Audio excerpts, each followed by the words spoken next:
नमस्कार नाजरीन, खुश आमदीद सेहत की दुनिया में। आज हम आपके लिए लेकर आए हैं कान के दर्द, पीप, बहने, खुशी और मैल जमा होने के लिए एक बेहद मुअस्सर देसी इलाज जो सदियों से आजमाया जा रहा है और बेशुमार लोग इससे फायदा उठा चुके हैं। अगर आप या आपके घर में कोई कान के मसाइल से परेशान है तो ये वीडियो आखिर तक लाजमी देखें। नाजरीन, अगर कान में दर्द हो, पीप आ रही हो, कान बहता हो या अंदर मैल जमा होकर तकलीफ पैदा करे, तो आज का ये नुस्खा आपके लिए बहुत मुफीद है। हुवल शाफी। देसी लहसुन की तिरियां 10 से 15 अदद, सरसों का तेल 1 पाव। लहसुन और तेल के शॉट दिखाएं। अब बात करते हैं इस आसान तरीके की। 1, सरसों का तेल कढ़ाई या फ्राई पैन में गर्म करें। 2, इसमें लहसुन की तिरियां डाल दें। 3, इसे इतना पकाएं कि तिरियां बिल्कुल स्याह हो जाए। 4, आग बंद कर दें।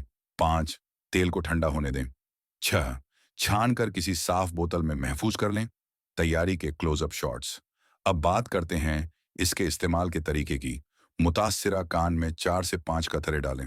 दिन में 3 से 4 बार इस्तेमाल करें। इस्तेमाल बीमारी की शिद्दत के मुताबिक बढ़ाया या कम किया जा सकता है। इस्तेमाल के एनिमेशन या ड्रॉप विजुअल। ये तेल अपने अंदर हैरत अंगेज फायदे रखता है। कान का बहना और दर्द खत्म करता है। कान से पीप निकलने में मदद देता है। खुशी से पैदा होने वाली आवाजों को ठीक करता है। कान के अंदर जमा मैल को नरम करके साफ करता है। दर्द और सूजन कम करता है। अगर आपको ये नुस्खा मुफीद लगा हो तो वीडियो को लाइक करें, अपने दोस्तों के साथ शेयर करें और सेहत की दुनिया को सब्सक्राइब करना ना भूलें। मिलते हैं अगली वीडियो में। अल्लाह हाफिज़।